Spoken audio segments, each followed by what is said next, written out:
Welcome to episode 8 of Emo Kids Podcast. We are interviewing the one and only DJ Osh. Heck yeah! What's up, guys? What's up, man? Buddy? So, Josh, you know, if you've seen any of our shows really ever, you know that he is the sixth emo kid. We've been wanting to get him on the podcast for a while, and this one is all Osh. So, all Osh all the time. all Osh hour.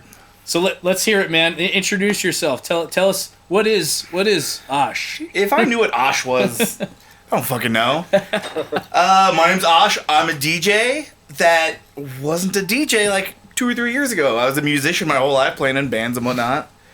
And Adam, the guy that we interviewed in the previous podcast, see, keeping continuity, and he had an emo night, and it was actually Far Out Boy, who happens to be at It Was Never a Phase Fest.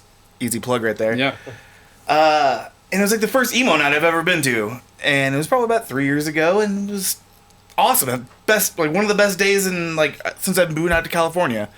Like, I was, when I was in Missouri, up until about age of 25, at thousands of concerts all the time. And then I moved here, didn't know anybody, had no emo shows to go to, so, I didn't really go to any concerts for the longest time.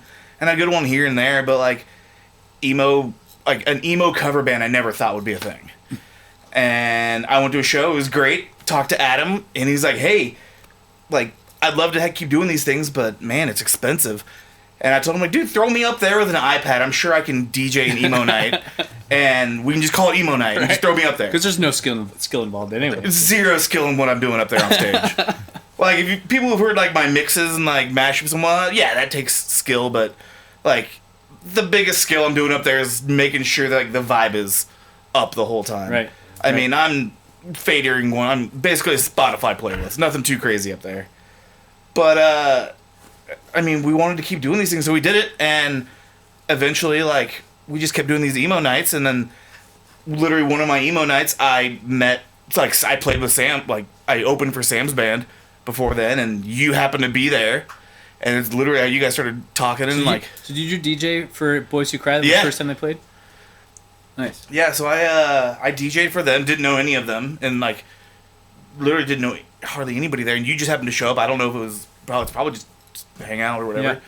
And that's how this whole thing started. Just me randomly telling Adam, hey, just call an emo night. I can go up there with an iPad, and that led into, and he's since invested very, very heavily past the iPad. It's way more than an iPad situation with Osh now. I think the iPad lasted 2 shows.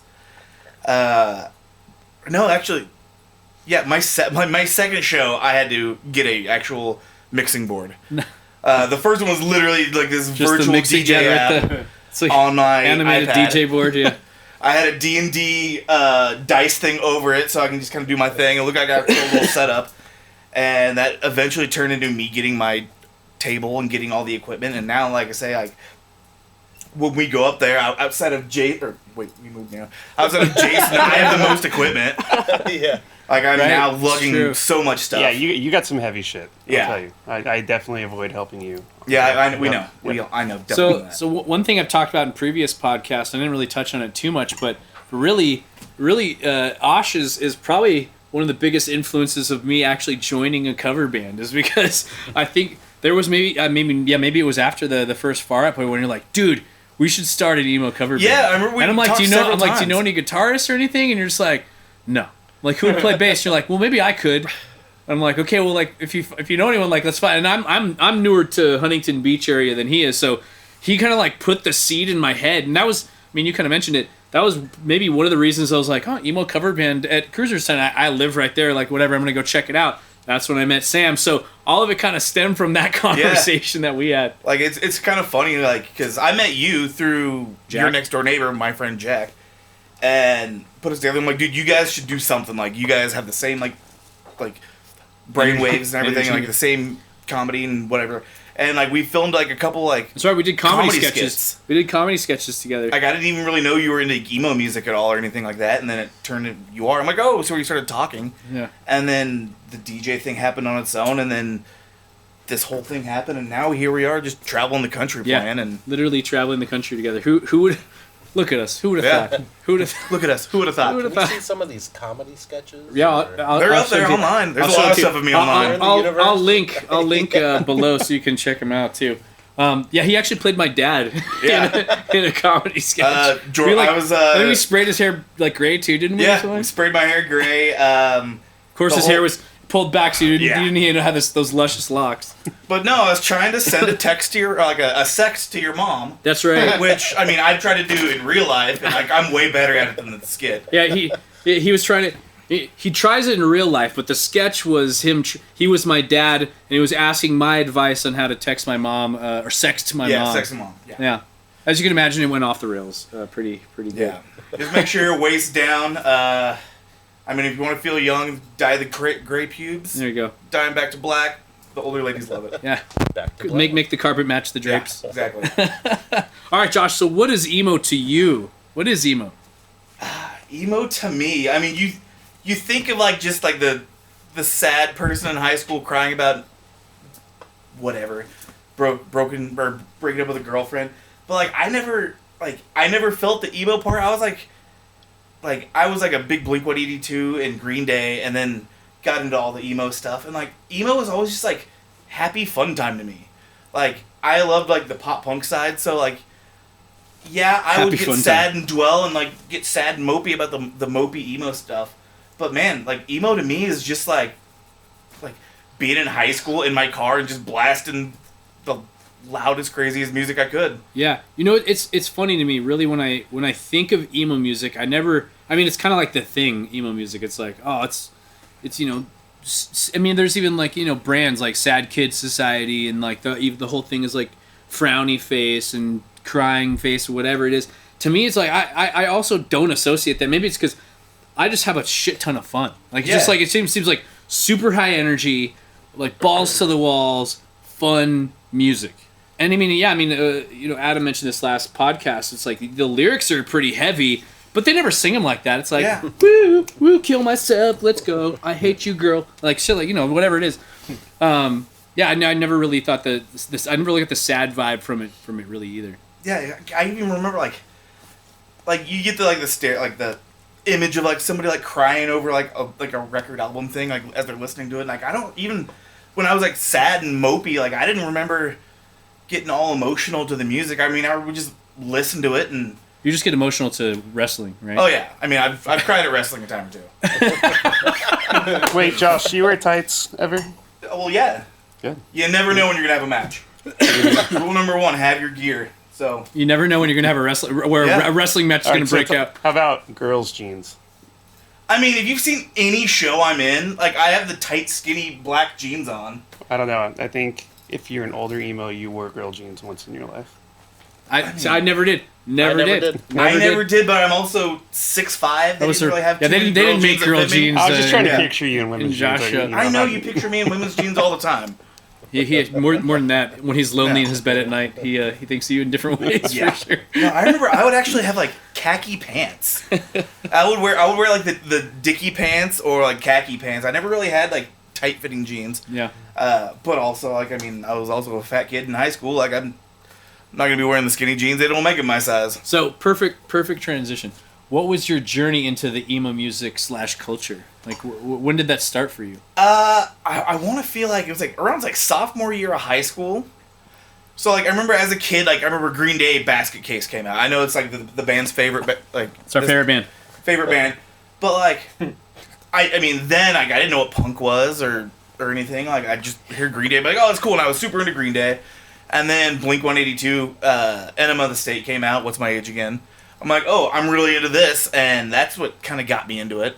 And then I found out, like, friends in high school kind of listened to the same thing, and that branched out, and then, like, Napster was a big thing, so I would literally just type in, like, punk, and stuff like MXPX would come up, and, like, I remember, like, watching TV, and, like, Newfound Glory, I can't remember what song it was. It was one of their cover, Over the Rainbow, the... No. No, the cover album? Yeah, the cover. That one was like a theme to some TV show in like 2000. And like, oh, that's really cool. And I looked them up on a Newfound Glory, and it was like, ended up being like 6 months before the Sticks and Stones album came out. Yeah. So I was super into Newfound Glory. Then the new album came out, and that was awesome. That happened to be the first year I went to Warped Tour as well, and like they were like the headlining band. So I forgot what the original question was. Are we still on the what's my How'd you get into music? The music culture, yeah. Yeah, I think a big thing was like Napster at the time. I would literally just type in punk or type in like I might type in Blink-182 and then some other band will come in and says Blink-182 cover or Blink-182 something or whatever. Basically, like, and I would just discover music through that. Early days of meta tagging. Just tag your band from Ohio. Just tag Blink-182. Yeah, that's exactly what it was. And like, so you never know, like, you would never know like what kind of music you're getting with that. Like, I would download a Blink-182 song, and now it's an MXPX song. So like they would just like I would just discover music either by accident or me just typing in random stuff. And then another thing was like I went to Warped Tour every year at that, and then like what we've talked about where like you will just walk around and find new music, and whether it's some guy hawking a CD or like those sampler CDs, which like that was my thing every year is getting the Warped Tour sampler because it had 50 bands and I would listen through that and get new bands that way. So what was Baby Osh like in high school? Baby Osh. Yeah, were you emo? Did you dress emo? Did you wear the girl jeans like around talk to? No, like eyeliner, anything like that? Literally dressed like probably how most of us do now, right? Like, yeah, I had jeans, band T-shirts. Like my school shopping was going to the Warped Tour every year. I'd spend like $100 or so and just get a bunch of T-shirts, and that was my school clothes. Nice. So like I remember having a black hat that I just drilled screws into. So like a halo of screws. It was like terrible. a baseball Which cap. way were the screws drilled? They were going out. Which way were the screws going? That explains a lot. And Do you still have that hat? No, I can make you one though. Yeah, not too hard. Do you want a picture of it? Screws in. No, thank God. Hey, if the Dodgers choke again in the postseason, you can do it through this house. All right. But over that, and like mainly just I was just an idiot. Like I'm still an idiot. I do dumb things. Like look the fuck I'm wearing right now. But I would mainly just band tees. I would wear khakis a lot. I remember doing that. Like Dickies? Yeah, Dickies, but legit like tan khakis. Or like Dockers. Yeah. With the little Nokia pocket. Yeah, exactly. The Nokia pocket. I remember the sweatbands were a big thing, so I was always wearing sweatbands. Oh yeah. I think we got a picture of Steve with one of those on too. Yeah, I think that was about it. No, I wasn't the eyeliner guy. I didn't have the emo swoosh. All right. Okay. Well, what about instruments? What instruments did you play? Like, talk about your musical journey in that regard. Yeah, I mean, I started off like in band in like 6th grade. So I played clarinet and saxophone all through high school, and then my mom's boyfriend at the time was living with us. He moved in and he had a bass guitar, and I just picked it up one day, and then he was like, "Hey, whenever you want to play it." So I would just like play on the bass, and then I learned how to play. Just slapping the bass. Just slapping the bass. Then I learned how to read tablature, and so now the Newfound Glory and Green Day songs I've been listening to the last several years. Now I'm like looking up the bass lines for them and like trying to like play all that. So my first bands were like me playing bass. I did that for the longest time. Back in like... What was your first band's name? Johnny Boys... Oh, sorry. First one that was like a gigging band that actually was like doing stuff was Johnny Boys Arson Club. And that's a great name. Still one of my favorite names. That's a great name. Wow. I wouldn't expect anything less from a Josh band. I was actually let's just for fun. Let's go through all the different band names that you've been a part of. The band names that I've been a part of, band names that I've thought of, because those are two different things. Let's go been a part of first. And then maybe okay, so the first band I was in, it was literally us learning our player instruments. We were Post-Defecation Euphoria. So we were PDE. PDE for short. Post-Defecation Euphoria. Do you have any band shirts? T-shirts? No, thank God. We need to make them. I might have a Johnny Boys Arson Club one still. Dude, if you made a PDE shirt, I would wear that. All right, I got my permission. Wear the fuck out of it. So we were Post-Defecation Euphoria. That obviously didn't go anywhere. It's such a catchy name. I'm surprised. Yeah. Yesterday's News. So that was our. We were yesterday's news for a while. Then we changed to Joey Gladstone. I remember, like Billy Talent was a thing. There was another.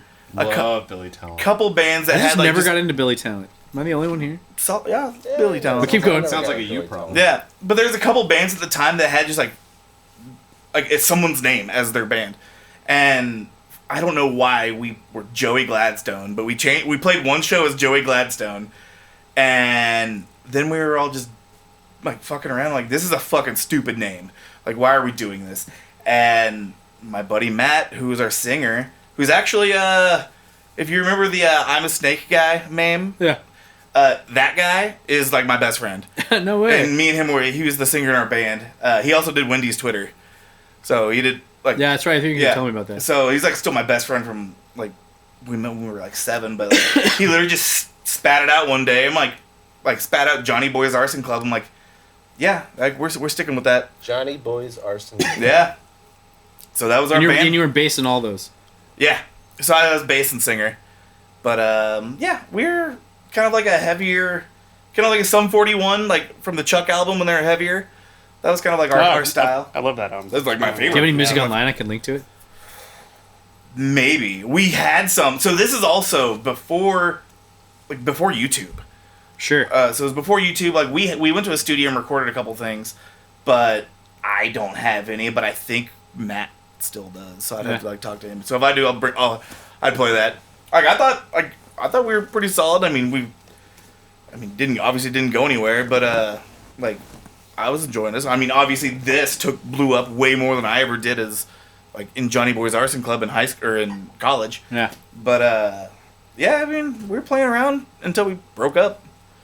I mean, we've been in 1,000 bands here, and like it's always like one guy just kind of like goes crazy, and then we all break up. It's usually girl related too. It's usually Yep. something to do with a girl. We didn't get girls. Look at it, like we're dorks. All right, so what is your favorite emo bands or songs? Emo band song, easy. Cute Without the E, Taking Back Sunday. Really? Favorite song of all We're time. gonna have you come up and sing that more with us, man. Shit. I used to do it every once in a while, and Give me a sometimes. rest. I know you've done it Yeah. before. Sam loves See, I always like it. I always I don't like pushing it too much, like. Well, now that I know you're fucked. Because like I weasel, like I'll try to like get on stage, but like I don't want to push myself too much. Like I don't want to just, I don't want to like overstay my welcome on stage. Well, we got to be careful with your ankle. Yeah, right. Yeah. We always injure you somehow on our Dude, stage. I So busted my ankle coming here. Literally all 3 times I've hurt my Emo ankle. Kids will break your ankle. Was Emo Kids related. Just all emo kids related. We're just bad juju for that ankle. Like I play football and kickball. I work should- out and like run all the time. Like we should make a you guys branded, that's fucking up my feet. ankle brace. Emo kids ankle brace. Get it for me. Yeah, we need that. Literally, we were in was it Oregon? Yeah. Bellingham. No, It was it was Bellingham. It was Bellingham. Oh, yeah, Bellingham. That's where he Yep. fell off the stage. Yeah, did my little thing. We're playing yellow card, and I got done, and literally just missed a step and sprained my ankle. In all fairness, those steps were like probably this wide. They were this tall by like Yeah, this wide. Also, this no was- lights over there. It Either. was No like they lights were made this in way. Microsoft Paint. Yeah. It's Right. like- Yeah, they had some kid design it in Yeah, Microsoft yeah. Paint. So yeah, for the last 6 months, my ankle's been fucked because of you guys. I 100% blame on you guys. No, You're well, welcome. Right, Yeah, you're welcome. You know, it's the best part. Well, not the best part. The worst part of it for you is looking back on it. It's funny though. We drove 22 hours straight to get up there, and that was the first show of the tour. Oh, we had man. to slowly drive our way back down. And we still have the crutch in the Yeah. van. We On still top, have it. yeah. Yeah. I And used you it this last time. You used it last weekend or whatever it was. Well, on top of that, it was in a snowstorm. Yeah. So, like, it's 0 degrees, ice Negative- everywhere, and I have negative 1 degrees. foot. Like, I was... That's right, and it was like snow everywhere. Not Oh, ideally for a crutch for sure. Oh, that was a miserable trip for me. Like, I still played every show and, like, did everything. But, man, Big Josh not happy. that sucked. Like, my ankle was Josh, fucked. Dad. All right, so what about emo bands or albums? All right, emo bands or albums. So, Top emo bands albums. and the top bands is, Blink-182 is still one of my favorites. Yeah. Newfound Glory. I think I've probably seen them more than anybody. I've Yeah. seen them 7-8 times, I think. I was a big Coheed and Cambria fan. I liked a lot of the pop punk. Sugar Cult's Start Static one of my favorite albums. Ocean Avenue is one of my favorite albums. Hawthorne Heights is trying to get Static Lullaby back together. Did you hear that? I didn't even know that they were. Yeah. Thing. Yeah, so I guess he's trying to get him to play California's for Lovers. He just posted about that. Oh, okay. I thought you were saying like those members were in that band. No. The Hawthorne Heights, because they do the California's for Lovers, they're trying to get them to get back together to play it, apparently. So I was a huge Static Lullaby fan, too. I didn't know they were from, like, what, Temecula or whatever? No, Did he just say Static Lullaby? or or is that- Belinda? No, it was You said it. I didn't say Static. Oh, Start Static. Start Static. I think I was it's so Static confused. I'm Yeah, like, Start what? I'm an Static. idiot. I'm an idiot. Yeah, Sugar Cult's album. No. Like I remember that was a big thing. Also, I know we're gonna go back, but another influence. Remember, like us burning CDs for each other. Oh, yeah. Like my buddies would just. I mean, no, I never did that because it's illegal. Yeah, we would just. My buddies would like give it like we'd burn each other's CDs, so that's how we built up our music Do collection. you remember like those CDs that had like 50 of them? Like those big. The big Oh, racks. yeah. Yeah. Yeah. Dude, I those bought those things are dude. gold, man. You just like... I mean, that was your Another CD one. case I used to too, go to right? Sam Goody Yeah. and get those things just so that way I could burn my own mixes, and then tower. like I would have like three of those towers. that Yeah, used to- that's good. it's like I would have to like I would spend afternoons ripping them all to my computer and then labeling all Just of give it- them but in give like it- give your Windows computer Media AIDS. Player, just like try. And then when I would move it all to iTunes, they didn't recognize each other, so I had to redo it. I don't know. I remember that. Yeah. Maybe Like, that's just a we're me all, problem. we're all Maybe I giving could- our computer AIDS by going on LimeWire. Just yeah. downloading fucking viruses straight to your family Oh, computer. I fucked up my parents' house so many LimeWire, times by doing that. Kazaa, So many BearShare. Oh, yeah. I ruined my Yeah. computer over and over again for years. Just the Yeah. blue screen of this program is that's like fuck. I did it. Dude, finally yeah, happened. Gen Z doesn't know anything, any of the words we just used. Yeah. But Dude, my parents were so pissed. They're like, "You have Napster on your computer?" Like trying to delete all that stuff, and they got in yeah. all that trouble. It was and funny. Napster was the one that got in the most trouble, but everyone was doing that Oh, shit. yeah, I know. LimeWire, yeah, Kazaa, I remember Kazaa. Fuck. Okay, Is so it Kaza or Kazaa? I think it was Kazaa, I but said I don't know. Kazaa. I think It's it like depends. GIF for GIF. I mean, I'm also from Missouri. We don't pronounce Choosy things modes. correctly. So did you mention albums then? Start Static was one of my favorite. Ocean Avenue, one of my favorites. I mean, Blink. I mean, most of their collection I very much enjoyed. Oh yeah, I forgot to ask. So we talked about bass, Yeah. but clearly if you've seen an Emo Kids show, you know that Josh plays more than one instrument. So what Oh, are the yeah. other instruments you play, man? So I went to school for music. Got my. What and- was school? Yeah, I got my University of Central Missouri. Got my bachelor's in music production. But with that degree, I had to take a bunch of other music classes. So I took 2 years of piano. I took string classes, so cello, viola, string bass, violin, saxophone, clarinet. I mean violin. Oh, I said that. Which is funny, is because last year's it was never a Phase Fest. We were talking about stuff. I'm like, hey, I can play violin, and in my head, like I took a semester of it 10 years ago. So I'm like, I don't know how to play can do violin. it. See, that was not mentioned when. Yes, no shit. Like, why would I tell you that? I wanted to be up on stage. Once again, how I weasel my way up. Fake it till you make it. So I'm like, You are wearing the ultimate fake it till you make it outfit right now. oh yeah, I know. Well, this is just me. There's nothing fake. It's like part Backstreet Boy, part WWE. Yeah. It's like 3 count. Nobody's gonna get that reference. So at this point, like I play a bunch of stuff, and I feel like I've played enough instruments, and I know a lot of stuff about it. Like enough time with anything, I can play at an okay level. So I'm like, yeah, I haven't played violin in 10 years, but how hard could Ocean Avenue be by Yellow Card? And I ended up learning how to play it, and been doing that Dude, more in the last year than I ever have in my life. have we had a show that you've been a part of that you haven't played that with us? I think I can't remember. Like you almost didn't do it our last show because your ankle hurt. But you're like, Yeah. fuck it, I'm gonna do it. I think He didn't do it during the last Oregon two one. of the Oregon show. Did he not? Yeah, I don't think I did those because I was It was fresh. It was that a was fresh. fresh. Yeah. Couldn't put any weight on it.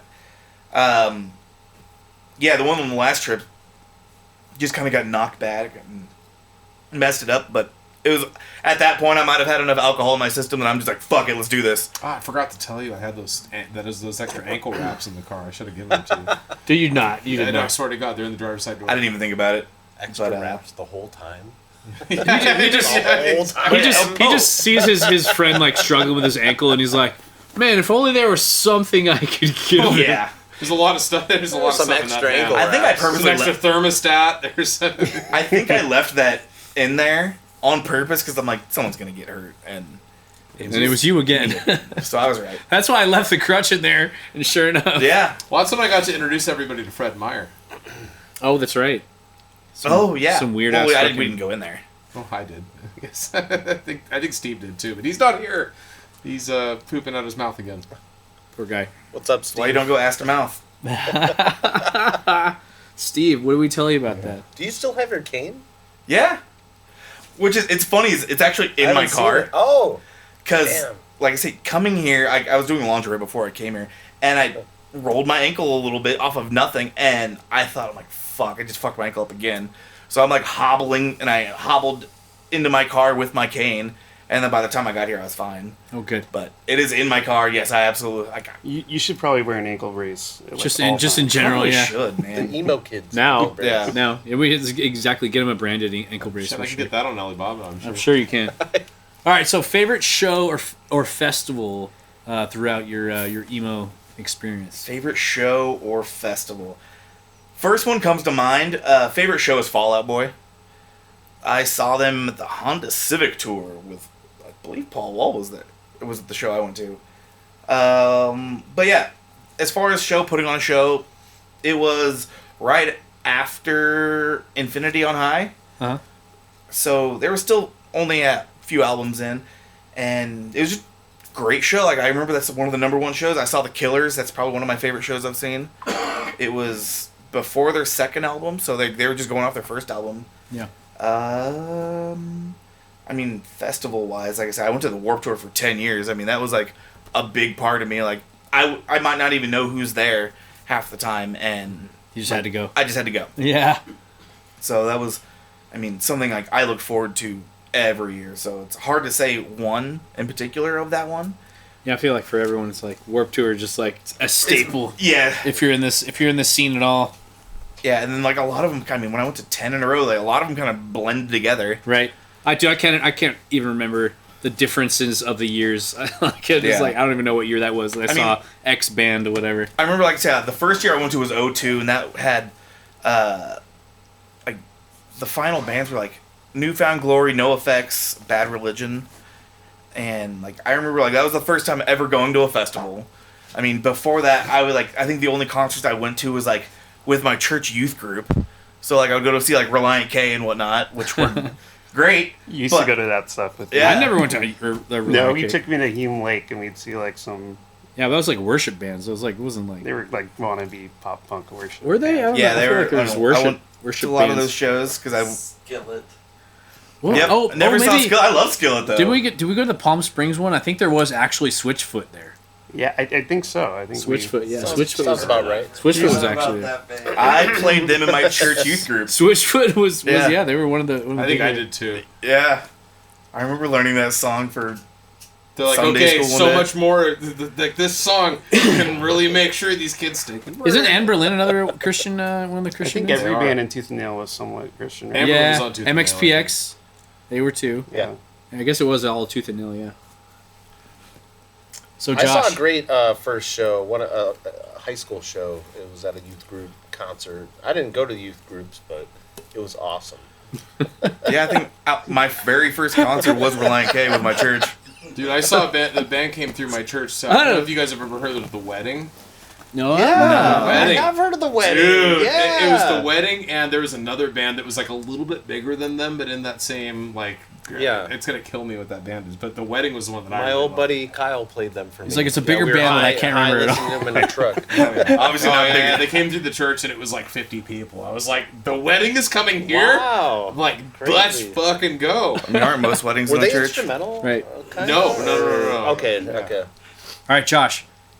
I know you probably wear these the least of anyone, but Vans or Chucks? Which are the best emo footwear? I mean, which is funny because I wear Nikes all the time, and these are mischief shoes. But I have never once owned a pair of Vans. Really? But I had Chucks? Converse. Like Converse was my jam when I could have arch support. Now I can't really do that. So straight Nikes now. Nike, yeah. Even though half of them are Custom Nikes. like I got some custom insoles. Oshed out. They're oshed out. But no, like all through college, in high school, I was all about Converse. Does anything bug you about the emo culture now, or did it bug you back in the day? Anything like that? I mean, you get on my nerves a lot. I don't know if I count as the emo culture. just me in general. Well, considering 95% of the emo culture I'm embracing now is with you guys involved. It is true. No, honestly, it's pretty awesome. Like, doesn't matter where like emo show I go to, everybody's having a good time. I mean, we've all been to like concerts or gone out drinking. You see people fighting and whatever, blah blah blah. Never happens at an emo show, like hardly ever. No, that is true. Like everybody's just super cool. Mm-hmm. People are going hard in the pit. If somebody falls down, everybody gets picked up. People are usually just super like, what's the word I'm thinking of? Like they're just cool with each other. Cohesive. Yeah. Chill. Yeah, just chill. I mean, the only thing that might bother me is like pretty superficial, but like I have like every once like I take requests when I'm playing stuff, and like drunk people will like not leave me alone for 30 seconds if I haven't played their song, or like so I've had that like they keep coming up. I'm like, dude, like I've played 2 songs and like I have a list I'm playing. Like at least you have the ability to like play the songs that they're asking for. We get drunk people like all the time. Oh yeah, we're like fuck, no, we're not playing that song. We didn't learn that song, or we don't know that song. It's like we're not a fucking DJ. It's funny because people I hear that all the time, and it's like these bands just have the songs like just ready to go. It's not like they can, like it's easy for me. Take a number. Yeah. Right. I'm like, yeah, maybe at the next show we could do that, but like you can't just pull it out of our ass like that. Right. So I always find it funny when people ask for that kind of stuff. I'm like, if they had it, they'd probably be playing it. Right. I don't know. Sometimes they ask us for deep cuts, so like maybe they know this song, even though like only 3 people in this whole audience might want the song. It's like, no, we're probably not going to play that. Yeah, or like if people, and I'm like when we're out, like when we're doing our thing, we're pretty wide and loose is about like what's emo. Sure. We've kind of turned. We get that all the time. Yeah, I think you've kind of coined the term emo adjacent pretty well, so it's very easy for us to play like Slipknot or System of a Down or like heavier stuff. Like there's some people that'll just come up and just ask me to play like stuff that doesn't fit at all. Like I get give us an example. I want to know that. Aerosmith. I get asked for Bad Bunny all the time. Yeah. Which I got nothing wrong with Bad Bunny, but like nothing about that is gonna be emo. Like it's not gonna fit the vibe. And like I say, my job is easy except for making sure the vibe is still there. So Bad Bunny, I didn't know that you're getting like those a little kind of requests. emo reggaeton. I think you could pull it off, dude. Well, Emo reggaeton? I mean, if I can get in, emo tone. yeah. I mean, there's stuff like I've played like Mariachi El Bronx. I've played them before. I mean, it's not really emo, but like it kind of came from that, and I can kind of like mold that into the show. But if it just completely breaks like the genre of the vibe what we're doing, I appreciate you not playing Bad Bunny. Yeah. Anything, dude. I can imagine we like backstage at the merch booth, and you play Bad Bunny, and be like, "What in the fuck is he doing?" I mean, I've played Dominic the Donkey in Strokin'. It's true. So, but you always like sample it in there. It's not usually just straight. I mean, I could probably sample Bad Bunny. Right, do it. That's your next challenge. That'll be. I expect that next time. Right. So Josh, I know Josh, and I probably know the answer to this question. But was emo a phase for you? Oh, absolutely not. Like, it's funny. I became friends with Adam because I thought the music playing at Cruisers was my playlist, and it's like all like the emo music in early 2000s, whatnot. And I'm like, this is literally what I listen to it still all the time. Before the boom came back, like I would still listen to it all the time. And yeah, I don't think my music, like I listen to a lot of different things, but like my love for emo music has never really changed. I still wear band t-shirts and like nothing really has waned of the old emo from Josh in high school. Well, if anyone knows Josh in his personal life, he's just a character in general. I don't think you can really like pin him down style wise. I've seen him in actually way too many times that I care to count in tiny pink shorts. It's funny you say that because like you guys Actually, some of you probably don't even know what that is. Like, Oh, I've seen it quite a bit. yeah. Well, He's like, I've seen it. I've seen it. yeah. I've so seen like, it. I played beach football down in Huntington Beach, and Jordan was actually on my team for a long time.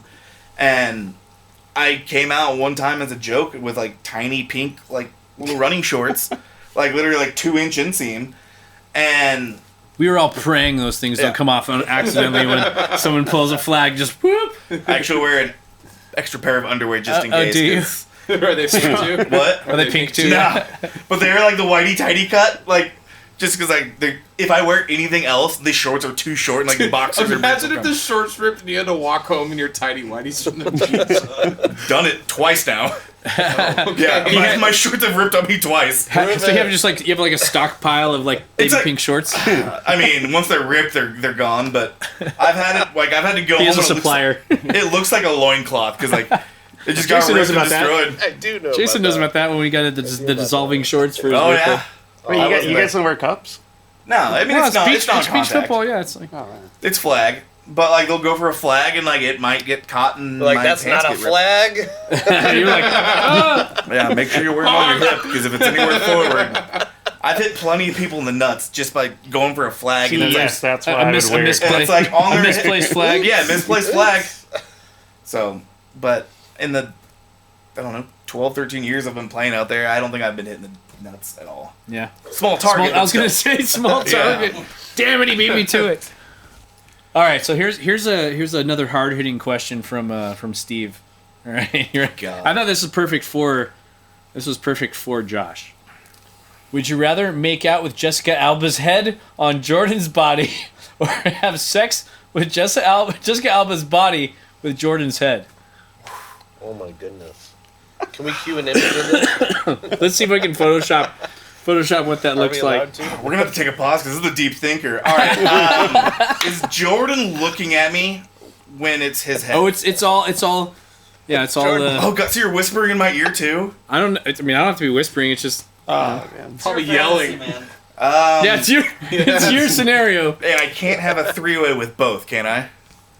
I mean, just Yeah. put her head, flop her head. It's like a weird Dr. Frankenstein Right. porno kind of thing. Yeah, it's like when you have a threesome, you got them you got them double stacked. Yeah, no, I get you. If I But then you have, see Jordan's Double body. at the if same I time. have sex with Jordan's head, do I get to say I had sex with Jessica Alba?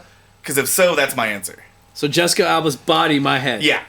That's your Yeah. answer. I mean, Can you quit looking Yeah, at me like that when we're? Jordan, do not look. Yeah. how would you? Quit looking at me. So how I don't do like this eye contact. I guess Do not come. that is a good philosophical question though.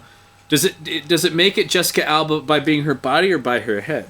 Because I mean, 'cause then I get the story to tell. I think if it's my head, it's technically me, I don't know. I would go. I mean, I'd be like, here's the bag. right? Look Would you that way. brown bag me, dude? Well, I don't want to be Good rude. to see Jordan's O face. Jason loves this line Here's of a questioning. bag.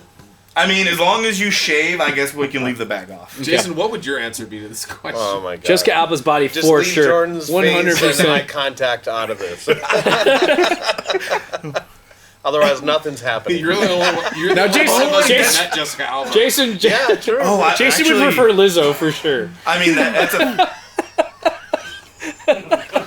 Totally. 100%. So the only thing is, like, okay, I'm going at it, and I look at Jordan, like I might not be able to finish then. So like, does it count if I don't finish? You'd probably be doggy, huh? Yeah. Just look away the whole Oh time. yeah, that's a good point. Oh yeah, if it's doggy, that's easy. Just put a little wig on you, we'll be fine. No. All right. I'm glad we spent however long on that question. Yeah, you can edit that all out. All right. that was our intermission of stupid question. So you kind of mentioned this earlier. How long you been DJing? What made you start? What's your process in DJing? I mean, I usually have like a first couple songs picked. Like I have my little intro song, which I'll switch up every once in a while, and usually the second song is something that just goes right into it. Dude, and that first song I gotta ask because I've heard it a million times. Like, did you make that?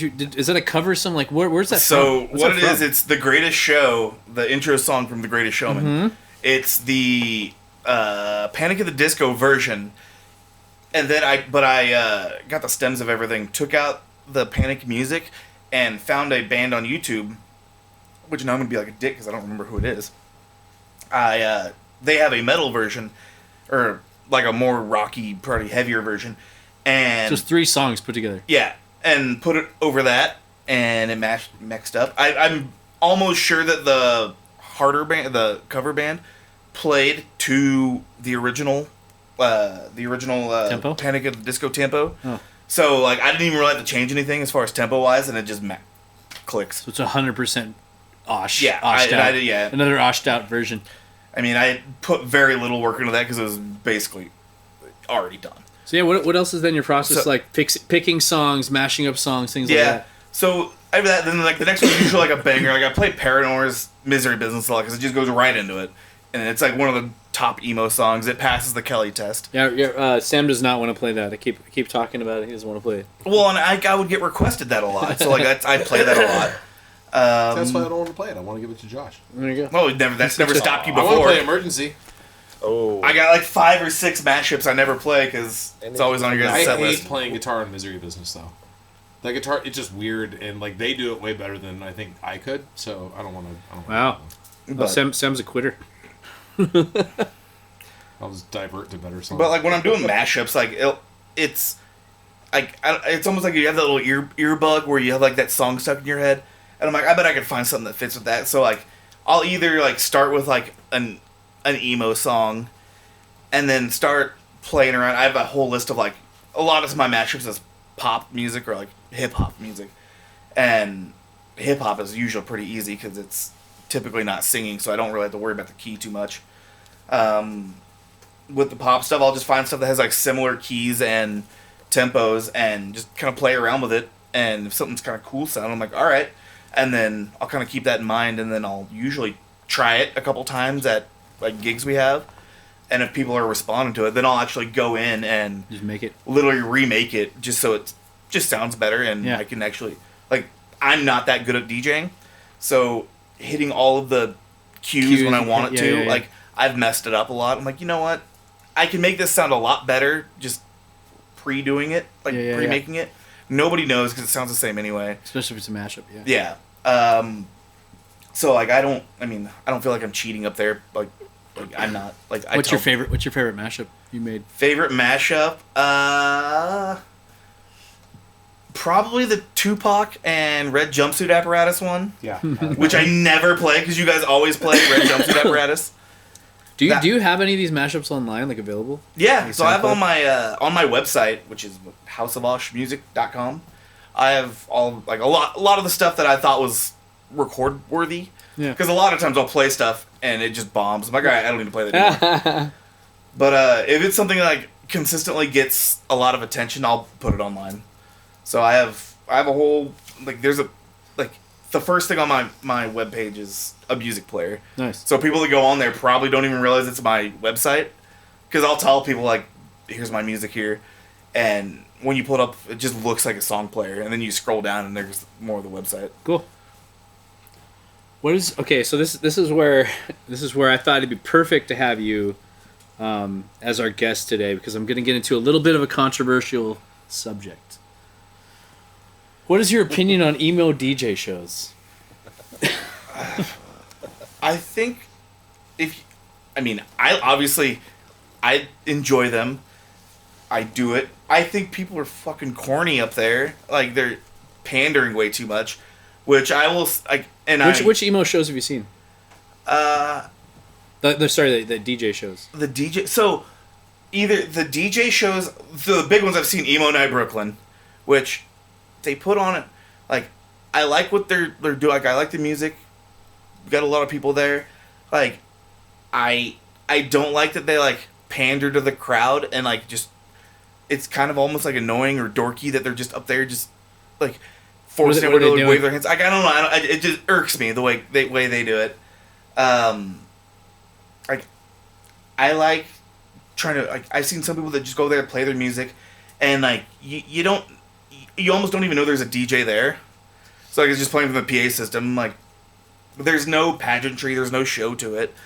I mean I'm a guy up there sitting behind a table, going left and right playing music, and like I try to do something to like make it a show. I'm not just in the corner tucked away playing music. Right. It's all put on Spotify. But also not overdoing it. But also not like pandering. I don't want to do it where it looks obnoxious or it looks like unnatural. Do this a bunch of times. Yeah. Fist pumping. So I'm kind of up there doing my thing, and like I try to have like the tube guys, which are so stupid yet I the love best them. thing I've ever done. I love them. Like the tube guys, we have videos going. Like if I'm not in a venue with lights, I bring lights. Like I try to put on a show in production, so like they know if they know Osh is playing. Right. Like it's so easy to just blend into nothing, because I mean, you guys have probably seen 1,000 DJs, and can you remember any of them? Like, this one guy at this one bar might have had some cool music, but do you know who that was? Right. No. It's kind of like background music. Yeah. It's background music, and it like you're like the DJ. Like there's DJs that actually do the DJ work, and it is a skill and it's an art, and nobody cares. So like, even when I'm up there, like I'm trying to put on a show. I got the tube guys going. I got lights. I got me looking like an idiot up there.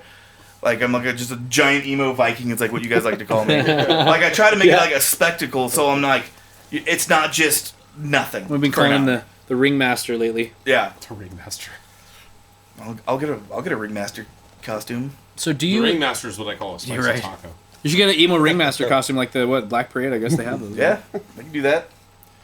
But yeah, So- I just want to put on a show when I'm doing stuff up there. So you've gone to obviously the emo night. You've seen emo night DJ shows. You've seen a bunch of like tributes and cover bands. Which one do you like more? Do you think like what if you were to decide between one or the other, which one would you go to? I mean, definitely a band. Yeah. Like I remember, like I always give you guys shit because you have like, your T-shirt. It's like live music, not a DJ or whatever. I don't think it's anything like. What's the one that has like Which one is it? It's got like a mixing board with like an X Yeah, over it or yeah, whatever. yeah. And I'm like, you literally bring me around the country. You pay should wear me. that shirt. You should. I should wear that shirt. You should wear that. I'm like, you guys literally pay me to play with you guys. Yeah, you have a shirt that's like, fuck DJs. Yeah. Well, yeah, it's kind of funny to us now. Yeah. We gotta phase that one Yeah. out. We're not really marketing that one. Yeah. Right. But, like, there's nothing better than just having a show right there. I mean, like, not many. It's hard to be a DJ and be as entertaining as, like, you guys being a band up there. You guys are running around literally putting on a show. So, yeah, I would definitely rather be at an actual band playing than just some dork up there and going left and right like I do. And I'm curious, like, because I've seen a range of cover bands and tribute bands too. Do you think it matters, like, the band too, or do you think it's 100? And actually, that's 100%, because I think I'm spoiled by, one, playing with you guys, but a lot of the bands that book me are all fucking solid. Yeah. Like, they're great bands. A shitty DJ can still put on a good night and make it sound good. A shitty band is a shitty band. Yeah. So I think that's one of the hard things that we run up against, especially when we're playing some places brand new, like across the country, is like, I think I think that's what it comes down to, consistency, right? So if you have an option between a DJ show and a cover band, I think most people are like, well, I know what I'm getting with a DJ show. Yeah. But like it's kind of a gamble. This could be a shitty cover band that's like they don't play the songs really well, their singer's awful, whatever it is. So it's like I think that's kind of one of the differences, I guess, between the shows. Yeah, because I mean, you probably think the DJ shows you've been to, you've probably been to plenty memorable ones, but not too many like bad ones. Because like it's not that hard to like I said, what I'm doing is not that hard. Just changing songs, and like being in a band is a lot harder, and you have to have a lot more skill to do that, to be on a good level. Like I say, good DJs it's like an instrument on its own. Like, but it's so easy to fake being a DJ up there that you can have a good show, and you don't even have to do anything.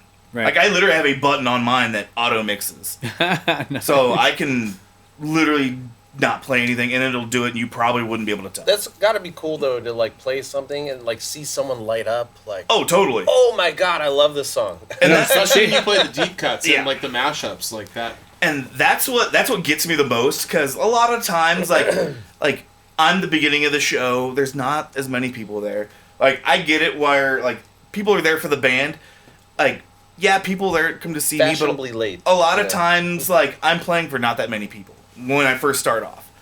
And, like, it's hard to, like, get into it. I mean, you guys have been in crowds where you don't have anybody. Yeah. And it's so harder to, like, get into it. Oh yeah, yeah. And, Oh, like, yeah, it's hard. yeah, and I feel like every show I'm in, I have to, like, win the crowd over. Every For time. sure. And sometimes there's just not that many people. But if I can get one little group going, I'll, like, focus on them. Like, okay, Yeah. I know I'm doing it right, and I can actually start, like, feeling good about what I'm doing. That's why you're the showman. That's why you're the greatest emo So I showman. try.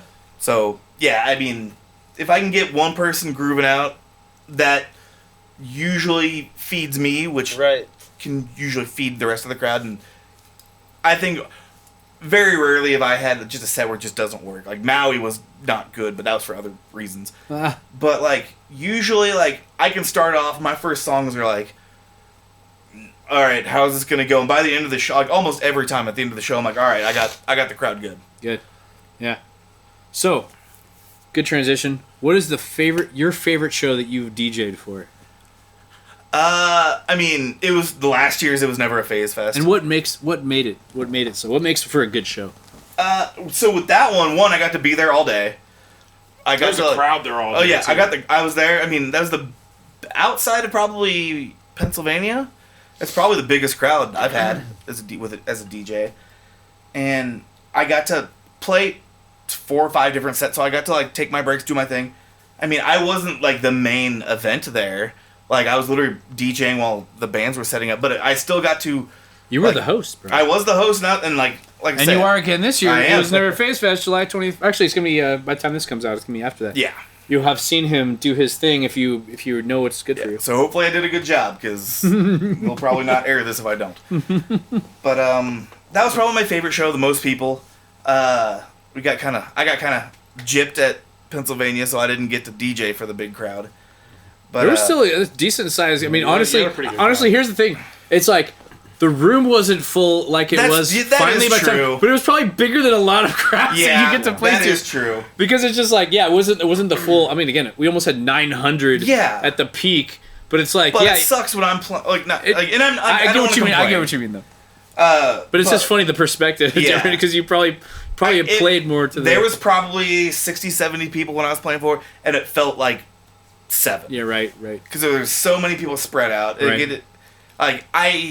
And by the time I'm done, I had a pretty solid crowd. I was gonna say I think there was a lot more than that by the time you were. Yeah, the last probably 10 minutes is like big wave. The last 10 minutes, but Well, it's also helpful too that like we literally have you play right up to the second Yeah, we play, which exactly. is nice. I mean, we gotta. I mean, anybody who hasn't seen our show, like, it's pretty dialed in. Like, solid 3-4 hours of music. Like, Yeah. no breaks. So what makes a good show? I know you kind of like touched on it a little bit, but like what for you personally, what makes a good show? I mean, obviously musically, you need to have the band needs to sound good, but over that, like, I feel like that's a gimme. But people forget about the show and the showmanship of it. I've seen some great bands that just sit there and do nothing, and it's the most boring show ever.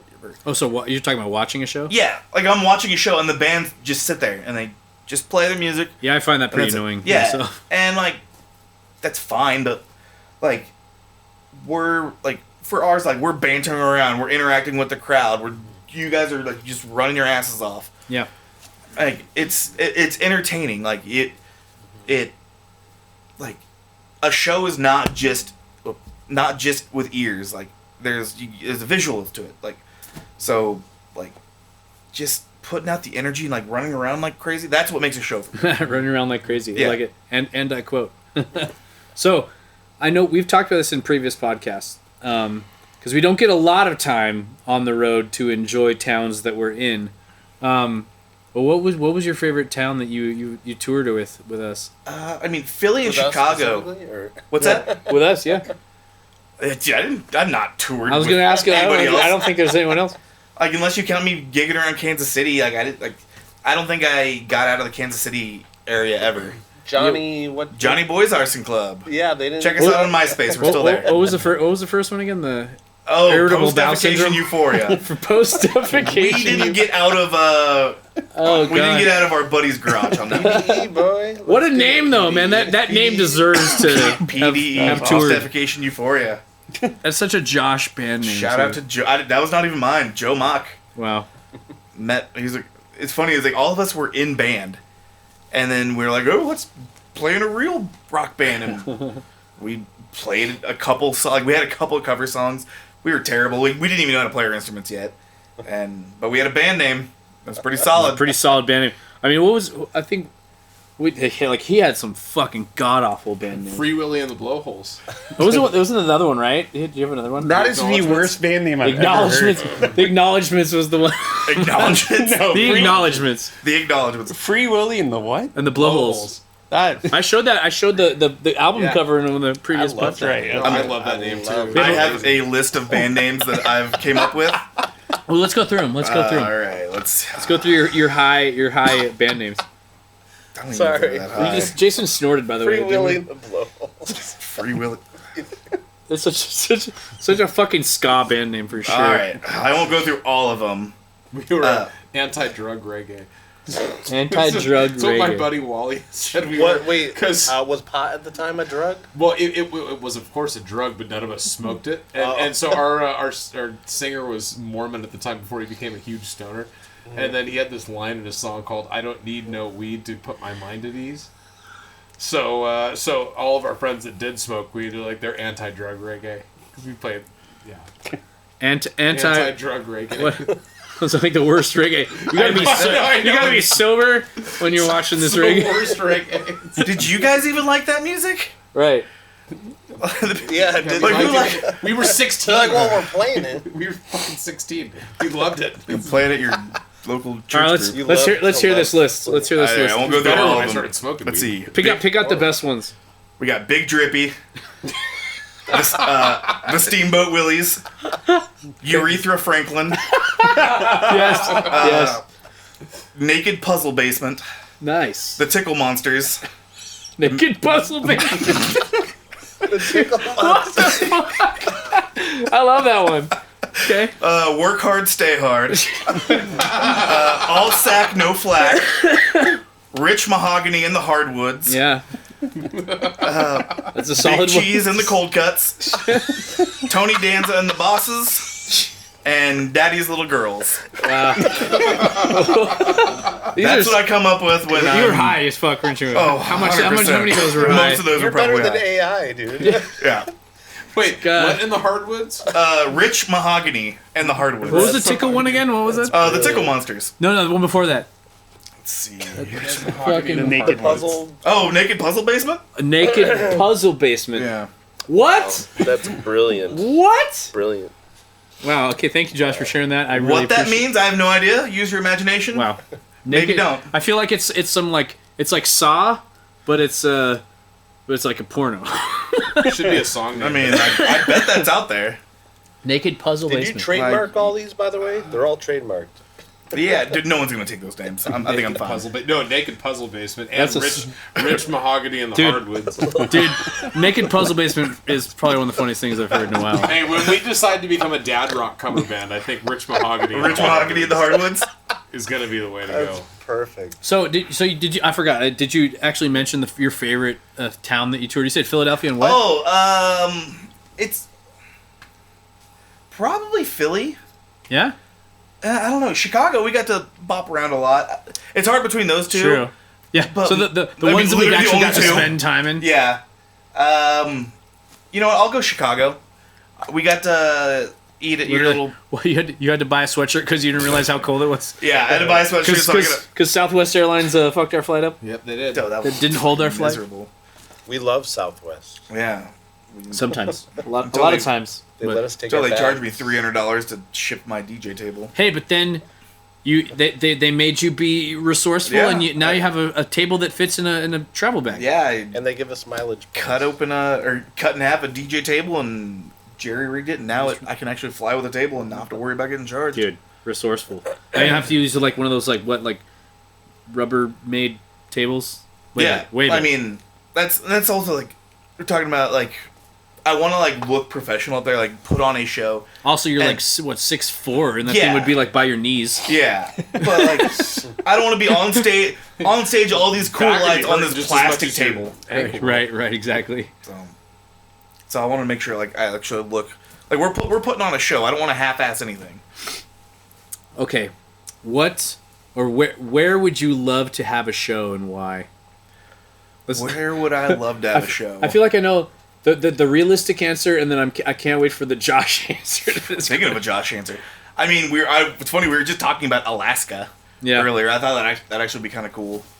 I mean I know it's. I thought you were gonna say Kansas City. I mean I definitely want to go to Kansas City. I have people. It's funny. Like I'm reaching out to people. I'm having trouble getting a venue in Kansas City yet. I can, like, we already have like a fan base out there. Yeah, right. Like I have all my friends there. So yeah, I mean Kansas City is. I thought that was kind of a default one. Well, But, they don't know. Oh that. yeah, I guess they don't know. Yeah, I'm from Kansas City, so I of course want to play there. I said Alaska. I still want to go to Tokyo. I was just about Yeah. to say, dude, Tokyo. I think I want to go. I want to go kill. to. I think we would crush in Asia. Dude, I think we would I would crush kill in it. Asia.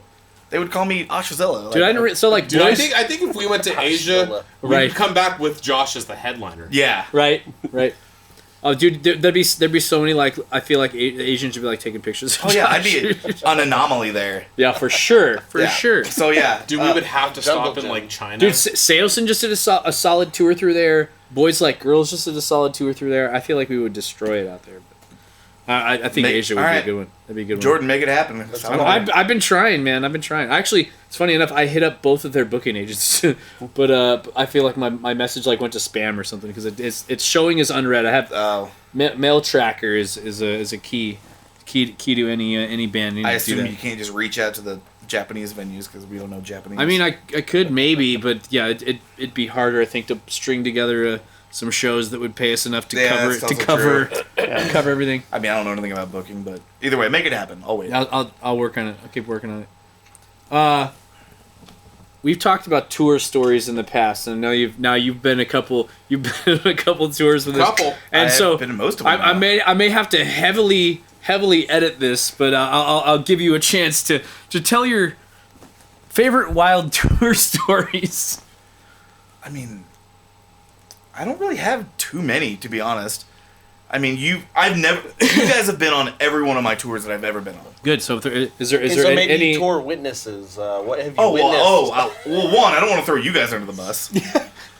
I'm not don't- that much of a dick. Don't say Yeah. anything you don't want printed publicly. But Yeah. Josh is probably the most Or us, behaved of all of us. printed Yeah, on tour. like I'm. no, but he's behaved. But yeah, maybe I shouldn't ask him anything he's witnessed because it's definitely about all of the rest Yeah, of us. like, Maybe I have next not- question. Next question. Blackmail City coming up. I mean, what's funny is like I drink, but like I'm not a big drinker when I'm on the road with you guys. Like I always have a fear of like waking up like shit and having to perform, and I don't want to perform hungover. Yeah. So like I'll drink, but like I'm not drinking where I'm getting fucking shit faced. Like I don't think any of you guys have even. Jordan might. Like I don't think you guys have ever even seen. I don't me know. shit-faced. I don't know. I feel like the amount of alcohol that it takes to get that large of a Yeah. human drunk is. Well, it's I take usually that- it's hard to You get need there. more I than feel like. Coors Light, we'll tell you I that. That's take what I'm that saying, back. Do you guys remember my birthday show you guys played? Yes. So we play.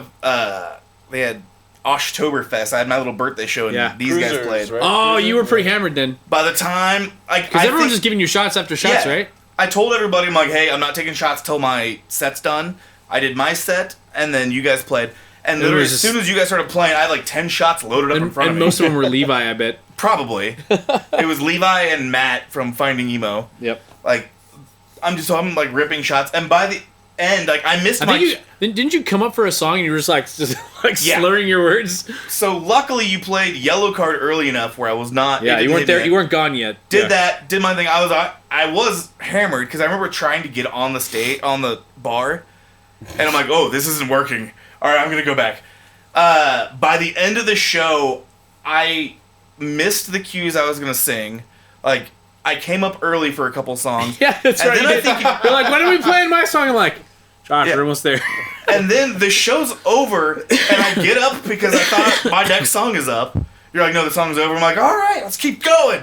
And you play like 2 or 3 more songs just because Yeah. I'm fucking hammered on I stage. think we literally played like a triple encore. Yeah. Because you just wanted to keep going. So yeah, But we love our Josh, Yeah. and so we did it. So that was probably the only time I've been that drunk at one of the shows, or even like on tour or anything. That is true. I think that's the most drunk I've seen you. Yeah. So Yeah. I mean, Well, it's for your birthday, so I think that's appropriate. But Oh, yeah, yeah. And I'll I think probably in general do it the again. amount of alcohol that we need to get you Yeah. hammered is more than we can afford. so I like getting a solid buzz. More than while the I'm band playing. tab. Yeah, that's also another thing. It's Like I don't the want to spend band that much. So what's your favorite song to perform? Uh, Either in a band or DJing. Ocean Avenue. oh yeah, that's easy one. The song he gets to perform. Yeah, with it every time. What the crap? We played it when I played a gig with you guys. It was a Starting Line, Best of Me. Uh-huh. Never played that song before. That was such a fun song to play. Oh, on bass when you play with Yeah. us? Like I love playing that song. Like, and I've never played it before except for that show. It's fun. But that one comes to mind. When I can tell people are into my mashups, like that's when I start like pumping them out Get heavier. vibing. Start vibing. Yeah. Or if I can tell like someone's like there's people in there for like the pop music, I like will push the pop music a lot more. Yeah. Hey, But- that's another thing we need to add into our tech rider. Boost the DJ volume. It's true. Boost the DJ volume. Yeah, Put violin in the monitors. Yeah. that too. I've heard myself play violin one time. Well, I just designated we kind of revamped everything. Yeah. I just designated. We went from 2-page tech writer to 4 Yeah. All right. recently. Hey, I'm sure they've seen a lot worse. Good. Yeah. Oh, I'm sure. But yeah, that's one thing like I like about what we're doing is like it's a full show. Like we're trying to like even me up there like it's putting on a show. Like we've seen plenty of DJs and it's background music and I'm sure that's what they're used to. So that's why they do it. But like I'm up there trying to do my thing. Like Yeah. I like performing, so put my volume up. Like I don't want to have to like lower myself singing because I'm up there singing my ass off. Right. But I don't want to lower myself singing because I can't hear anything. Like I love it. Like when I'm up, like when I'm pumped up, like it makes me into it even more. Yeah. If you could be in any emo band, which band would it be and what instrument would you play? Any emo band. Let's see. Mine would be drums for Creed. Would you? I'm just kidding. Drums for Drums. specifically drums. Can I say Jethro Tull on the flute? No. Yeah. I don't know how to play the flute. Sam wants to play Creed so bad. Oh, dude. Osh I and mean, the not Shit at one of Rockers. our shows, but I don't know. Side project. Side projects. Osh and the Shit Rockers. We'll just do butt rock music. Well, I made you a list. I know. I saw it. It was great. Did you send it to him? Oh yeah. Oh yeah, I was driving when he sent it. You But I guys, eventually you looked guys at it. can. I will guess sing maybe, but you guys are on your own with that. You're gonna drum. You're gonna drum. You're do not come. Do not drum. Do not drum. Do not Do not drum. Drum. Do not drum. I'm gonna drum. That's good. That's Unless good. Jason Actually. wants to drum. I want to drum. So yeah, but what's I'm gonna your drum. serious answer in that? Serious answer: what band I would be in? What emo band? What instrument? I would. Like, I'm thinking of My Chemical Romance because they have like the pageantry and like the show and like they're wearing face paint and all that shit. And, like they have costumes, so They're like the ghost of emo. yeah. Like I like that they have that pageantry to it, and so that's probably something I would pick. If not, like, I mean, I don't think I would Slipknot count because I can just be in a There's a little bit of pageantry there for sure. Yeah, there's definitely pageantry. But yeah, I would say My Chemical Romance. And what instrument? I mean, I would probably just outside of singing, but probably just bass because that's when I would just Yeah. I've been playing bass for 20 plus years. So Yeah. If you wait, so what? Yeah, I mean, we kind of talked about this. What other projects are you in, or what else are you doing? When Osh isn't DJing, what is he doing? I mean, I don't really have any money projects because you guys book me all the time. Osh and the Shit Rockers, is that ever gonna happen? Is it ever Probably. gonna happen? I mean, we joke about it all the time. And I feel like it's probably gonna happen. I could pull those 13 songs out of my ass in like Oh, yeah. half of a day. Dude. So I mean, I would definitely because I definitely get jealous seeing you guys doing your thing. Yeah, Like it's you're with us, buddy. Yeah, well, it's still like I still want to be like up there on stage in the band. Like it's fucking fun doing what What you guys are instrument doing. would you play in Osh and the Shit Rockers? Would you sing? I'd sing. Okay, Yeah. awesome. Okay, cool. Yeah, With the hair. I was gonna say the Oh, hair. yeah. You kidding me? I mean, He has the perfect look for I got a front fucking Yeah. frontman butt rock, easy all day. He's either a singer in a butt rock band or a pro wrestler. I can't tell. Dude, I would go see your first show. I feel like you do well in like Sturgis. Probably. Okay. No, dude, Sturgis would love butt rock. Osh and the butt rockers. Oh yeah. Would be Osh and the butt rockers or Osh and the shit rockers? Probably Osh and the shit rockers. Oh, that's right. It was shit rock. It is shit rockers. All right, so Josh, what do you do for fun? Masturbate. Oh, I said that with the most straight face too. Said for fun. He said for fun, not Fun. No, Josh is all angry. I mean, that's how they pay the rent. Oh, Yeah. I mean, it's not. I guess you're right. It's not fun if I'm having to pay rent with it. it's true. I mean, I play beach football. I mean, like that's kind of like my. Have you thing been to playing do. again? Is your ankle good now? I actually took off this season because my ankle.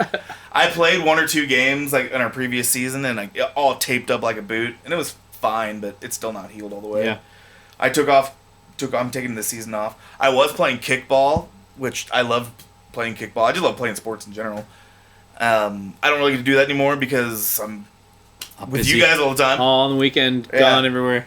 I mean, Yeah. it sounds like I'm complaining. I'd much rather be DJing and performing than playing kickball. I but- played kickball. It is way more competitive than I Dude, ever yeah. thought it was we going to played be. kickball the year. I fucking hated it. It was I hated the it. lamest thing I've ever done. It was so in lame. my life. I was Everyone getting just yelled bunts. at by Everyone just adults. bunts. Everyone just bunts. Everyone just bunts. So that's why I like the league I'm in. Which league I'm in? Shout out Beach City Sports.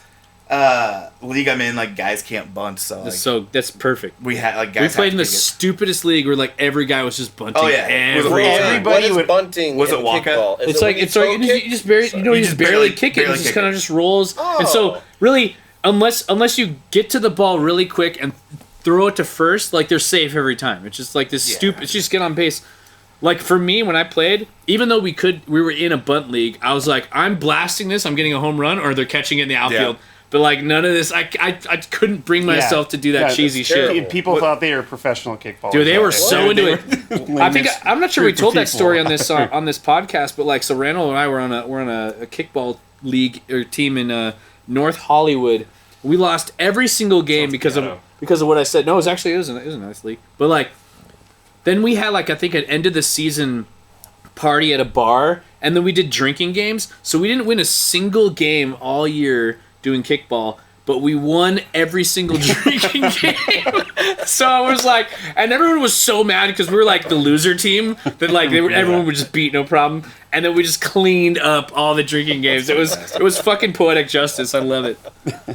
Yeah, I was in one of those leagues too, and I got tired of it because I was the same way. Like I'm gonna kick the shit out of this. Yeah. Like whether it's the right move or not. And I actually quit a league because they called me a homophobe. Because on their Facebook group, I said bunting is for sissies. And they got super Was that in offended. Huntington Beach? Oh, yeah. It was Huntington Beach Waka. Oi. Uh, Oh, it's so- Waka. That's yeah. what we did too. Yeah, It was that's what Waka. ones you did. yeah. So I quit that one. Beach City What Sports about made their the own. Huntington Beach one that calls you a homophobe? Oh, it's just- Yeah. Could you imagine what like in the LA? Oh yeah, thing yeah. would do? Oh, dude, yeah. You would banned for life. Right. Canceled. Yeah. Yeah. All because I said bunting is for sissies. Which isn't even is sissy derogatory? Apparently it is. Sounds like another band name. Bunting is for sissies. Bunting is for sissies. Add it to your list. Add it to the list. Instantly get canceled, apparently. I'm right. not playing at Huntington Beach. So, we started this last episode, but we're gonna review one of the bands that now when this releases just played. It Was Never a Phase Fest, called Drive By Cinema.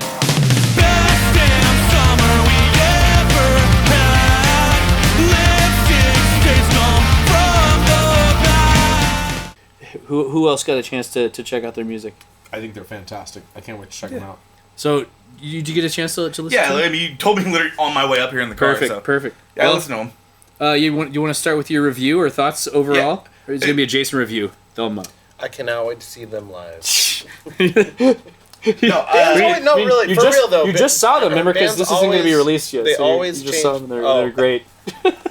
I loved seeing them live. Yeah. I can't wait to see them live. I guess again. this is a terrible way to promote them considering this is coming out afterwards. Right. But no, you guys kind of nailed it when you in the previous episode. because I had the same thoughts coming up here. I'm like, man, this sounds like I'm like listening to like those compilation albums I got at Warped Tour, and Production value was great. yeah, it sounded like it reminded me of like old like pop punk like fueled like something I found like Fueled by Ramen soundtrack or the actual Warped Tour compilation. Yeah. Like it was just fun, like almost like earlier Blink-182 kind of like got some like early Blink-182 kind of riffs in there. Like I loved it. I can't wait to see them. Like it made me think of the past, and that's a good thing. Yeah. Yeah. Who wants to go next? I can't wait to see him. Can't wait to see him. No, I already said what I need to say. What did you Can't wait say? to I see don't him. remember. Can't wait to see him. Jesus. Okay. No, I dug him too. I definitely got the nod back to the early, emo pop punk days. It definitely gave me a reminder of some of those riffs they were doing. I really liked when they hit some of their choruses. The singer brought it. I thought that's where he sounded best to me. And then regarding production value, I did like that, and I liked their use of like just the different effects and stuff they were using. Yeah. And it kind of had that nod back to the old days, but with modern production. So I felt like it. Yeah, it definitely brought me back in time. But Now I went through each song again too. Summer Sonnet felt really. It had a really cool tie to the very old school punk, you know. And I'm not sure if you guys noticed this. I love the use of the electronic pieces that they had in there. that's And like a what I'm kind of like nodding to, like a breaker transition in there. I think it was a little too high in the mix. That was my only critique there. But I love integrating electronic stuff into that. The chorus was super catchy. And the production on that one I think was maybe the least good of all of them. Flatline, remember Flatline had like the Midwest emo feel to it. Yeah, so that's they the went, one with the picking, right? So they went from like an old school punk feel to like a Midwest emo, which is super cool. Their chorus was really catchy, and you kind of mentioned it too. He has a very strong vocal tone, which is really cool. I think it fits the music perfectly. Yeah. I was trying to like, it sounds familiar to somebody. Dude, And I I was trying to place it so I couldn't place it. I was like, I have to come up with this for the podcast, but I couldn't place it. It's something, but I can't.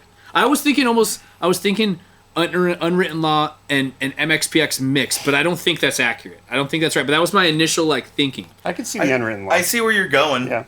But yeah, it's like it's close to something, and I don't know what it is. Yeah, no, that's literally how I felt. I'm like, what is this like? I cannot remember. Anyway, the last song, Breakthrough Stereo, they had a really cool trap intro. It was like this trap intro, and they never introduced it again. It was just in the intro. The guitar chords were super strong. The production on that, the really strong guitars, and then I really like this really cool filter sweep they did on the drum transition. Yeah, that was really cool. But yeah, overall, that band was really cool, and they were really awesome. I hope I get to see them. I hope I saw them by the time this comes out. But it's going to be very stacked. It was never a Phase Fest. Should we like record like a couple like things to say just in case? Like, oh, they were great at the last show. I'm like, cut them in. You know what? They were awesome. No, I met the singer, and he was really cool. What did you talk about? Man, we talked about how good the songs were. Right. To a T. Remember when he brought a live It pigeon allows on you to stage? control the conversation. Remember he bit the head off a bat? Yeah, that was weird. So, was- you never know. It might happen. Like, Right. well, you can edit this, right? I thought that was out of place for an emo fest, but you know. They call All it right, that. so here we're gonna end. Thank Josh for for coming out here. But we're gonna do a fan question, and the fan question I got was, why are you so sexy? I did not know your mom had No. access to this. Well, we just signed her up for Instagram, so she's going a little crazy since we signed her up. Yeah, you need to like get her get her phone No, away. here's the question that actually was submitted by a fan. But here's the question I want to which ask. fan? I actually want to ask everyone in the room. And Josh, I think this fit really well since you've been on all the literally every tour we've been on, pretty much. Outside of Phoenix. What is something unique about each band member? Oh God. Without getting you guys in trouble. Yeah, without getting us in trouble. So I'm going And everyone has to answer this, so to use your time. We to all think. have to answer? Yeah, I'm going on like the third thing in my head now. First thing, like Randall is the foodie. I remember the first time, not Texas, but the first time we were in a hotel. I think I stayed with Randall, and we were I didn't even know him then, and we were talking about like different restaurants and food stuff, and like that's when I found out you were a foodie and like you were like reaching out to all these different like looking at all these places. So that's the first thing I thought of for Randall. That's a good one. That's a good one. Randall's our foodie for sure. I don't need to say anything about Jason. He's gonna get in trouble. With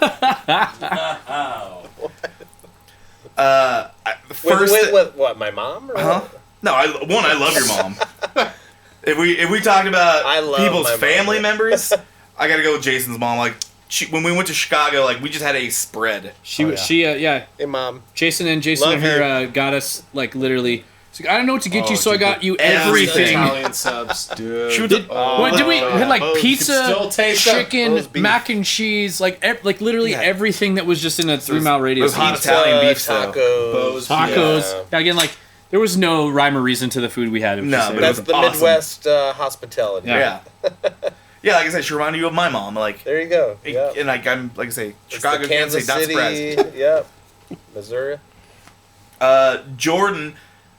In a pot, like I like that he can tell me things and just be okay with it because I know like I'm not perfect by any means, and Jordan, even to some annoying times at some point, but he's like, hey, you should do this, you should try this, you should try this, and more often than not, Jordan's right.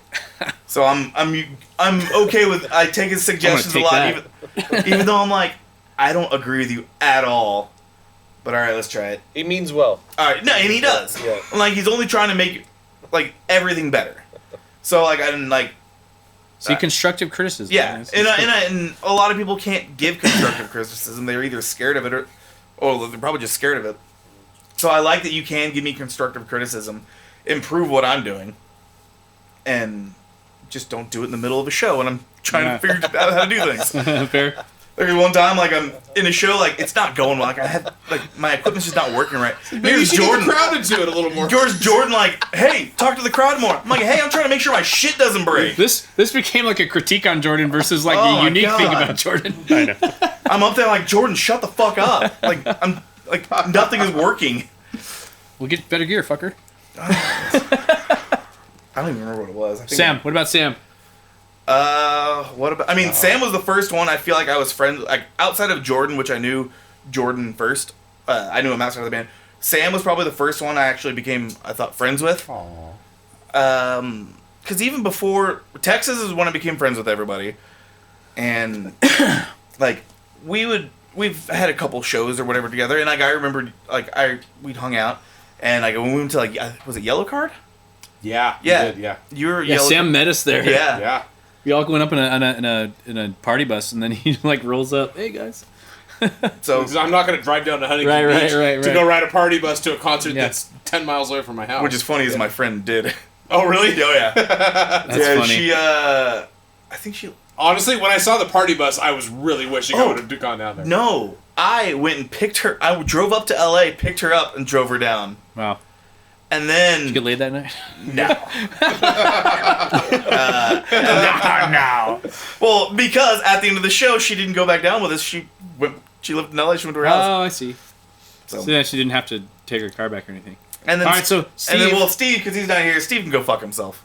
Got it. So, all right, who wants to go next? I'll go next. Go. All right. Unique thing about Randall, he literally, his brain cannot function if it's less than 60 degrees outside. That's true. That's very true. He's not built for the cold. Yeah, he's not built for the cold at all. Yeah, it's just like constant bitching, but in a unique way, so it's okay. I love him. Josh, there's never a dull moment, so that's a unique thing. So, like, you never know what you're going to hear from him, and, like, I'll be driving the van or doing something, and, like, I'll hear Josh with one of his one-liners, and, like, you never know what you're going to hear, but sometimes it just fucking... like it kills me. Can I ask what one of your favorite one-liners is? Oh yeah. You look like the kind of guy who financed a dirt bike. that was a good one. Yeah. Kevin, were you there for that? Yeah, he was talking about Randall because he had a bandana underneath the hat and a trucker hat, right? Yeah. That was good. That was top. Guy who financed a dirt bike. That was top for sure. Yeah, definitely. Jordan. Unique thing about Jordan. He somehow always manages to keep the ship together while he's having fun. So, that is like, true. you know, it's a good thing that Jordan doesn't drive the van very much because, like, he's always on his computer working And we're all having fun kind of doing our own thing, but at the end of the day, like, all communication has been met with the venue, all marketing has been done, like, all marketing is, like, set for the next, like, 8-9 shows, and I think that's kind of a unique thing, because when most bands go on tour, they either have somebody that they pay to do that, or they're just having too much fucking fun to remember how to do it. And so that's Jordan. And Jason... One of the unique... Everyone's all so worried when it gets to them. They're like... Durr. No, I know. And one of the most unique things about Jason... It's not unique to Jason, but I think it's unique as a person, is that... and this is one of the things that I appreciate about you the most. Let me take a drink. Yeah, you should take a drink. You're one of the most positive people that I've ever met. And you always keep things lighthearted and happy, and you'll always, like, make a joke and... Just like every time you're like, come on, man! It just kills me. It's unique to how like lighthearted you are in any situation. Thanks. You're always having having a good time. Yeah, it's true. Love Yeah, it. no, I gotta go. I gotta go next before I forget. So that means you gotta be last. Right? Oh, jeez. So you have time to think. So at least appreciate that. Oh, I already know. So, Randall. Not many people know this about Randall. I've known this guy for a long time, but he like always has music going through his head. To the degree where he's always going like this. He's always bobbing his head.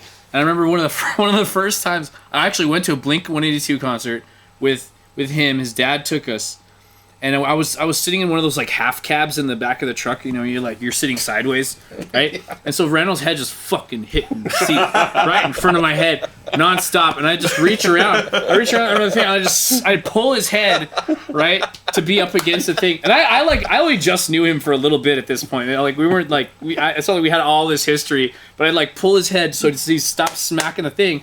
And his dad looks over. He's like, your friends hate that shit too.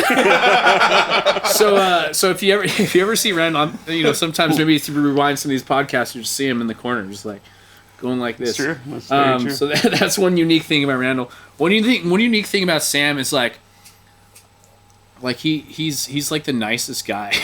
Like he's super nice, almost to the point where it's like, chill, man. You don't have to be so nice. Like I remember, like he'll make a comment or something. This happens quite often. We're on the phone and he'll say something, and we'll just continue the conversation. I don't think anything of it, but he'll be like, "Hey man, sorry I said it like that. I really didn't mean to come across that way." I'm like, I don't even know what the fuck you're talking about, dude. Reliving it. But he's like, he somehow in his head he was rude, and I don't even notice it. Maybe because I'm a dick, and I'm just like, okay, whatever. I'm expected to be talked to like that, but no, he's like always apologizing for things, and I'm like, okay, thank you, but I didn't need it. So super nice guy. Jason, I really want to say one, but I think it's going to get in trouble. I don't want to. Well, just say one thing before bed. I want to say it, but no, one thing I will say about Jason, and I think it is bed. right. One more thing before bed is one of the Jason's things. But one of the things that I really love about Jason is when, actually, two things I'm going to say. Anytime we go eat, anytime we go get anything to eat, Jason over orders, and he's always like, "You guys want some? You guys want some?" So I can always count on Jason just wants to try a bunch of shit, and then I can have some later. So that's one thing I appreciate it. But in the same thing about food, you always know when something's good because Jason has the same reaction anytime something's good. Does anyone else know it? He like winds up too. He's like, I think I got it from. It's got to be from What About Bob, Bill Murray. But it never Back fails. in the day, It never yeah. fails when Jason loves something. His eyes get all big. Yeah, his eyes get big. His head goes You back. gotta let the cook know. So one thing I'll say about Steve, I've talked about this Steve. I've talked about this in previous podcasts, but he's like the nicest dude and like just super cool, super talented guy. But he's always the one getting pissed at us. He's like, I think he has the most emotional range of anyone here. Hey, like, he just wants nice things. He can never have nice things. It's either end of the spectrum. Just the nicest motherfucker ever, or I think he wants to slit every one of our throats. Like, that's probably Steven. He'll agree with that. It's usually an AM and a PM kind of thing. Yeah, it's usually if he's sober Steve's too. cranky in the mornings. If he's sober and we're all wanting to party, that's another red flag for him. And I didn't really say anything about Steve, but that's probably who I relate to the most because he doesn't really go that hard. And we have like on tour we have loud rooms and quiet rooms, right? And if you split it in half, he's he's your quiet room buddy. A lot of times it's me, Steve, and Randall, and then the loud room. Yeah, and then Josh. I mean, we say like one unique thing about everyone in the band. Josh is just unique in every single possible way that you can be. From how he looks, from how he acts, from what he says. Like, you just never really know what to expect. Like, I was... When we invited him on this podcast, I almost said, like, hey, man, you gonna, like, dress up? I almost texted him, I'm like, I have no need. We'll see what he comes in. And sure enough, he walks in like this and never disappoints, always surprises, always unique. Jason, your king of one-liners. King. Yeah.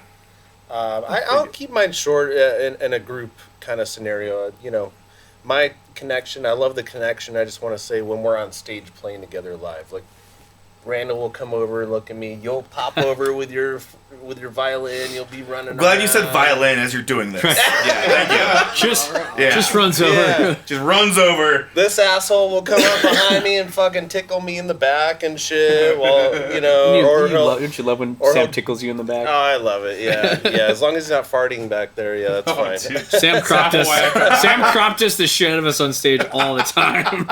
Yeah. Jordan popping around, giving me a smile, making sure I'm like all good, making sure my snare drum isn't broken. Were we talking about that too? Like all of us inevitably at some point in the show like turn around to Jason and we're like, like trying to catch our breath. Like, oh shit, how much longer? An hour and a half? Good shape. Yeah. Sam's in the best shape of all of us. But yeah, and Steve's my boy. We have our thing. I'm sure everyone sees us tell each other to fuck off at every show. I we keep flip missing each other off, but it's just our thing. Shut up, stupid. Yeah. You know, speaking of Jason playing, it's funny. It's like when I'm not playing, like when you guys are, I usually try to like take pictures of you guys and whatever thing. I can never take a picture of Jason because he's just so nonchalant playing. like he's just like he's got like the nothing face the entire time. It's easy. It's easy for him up there. It's just easy for him. Just give me a sign. Just another day at work. Just give me a sign. Just second nature. This guy's just like whatever. Yeah. Just give me a sign. Can never take a good picture of you because it's just easy for you. I try. Just like Sam, he's easy for you. I'm gonna borrow those sunglasses. Did you get everyone? By the way, next I time. got like everyone? 20 of these. Yeah, I think we got everyone, right? Oh no! I didn't get it. Well, Josh, thank you so much for being a part of this podcast. Thanks for being a part of the show with us. Thanks for touring everywhere. We love you, buddy. You're a fucking weirdo. Yeah, man. Thanks for having me. Jesus. And we'll see you next time. Thanks for hanging out with us.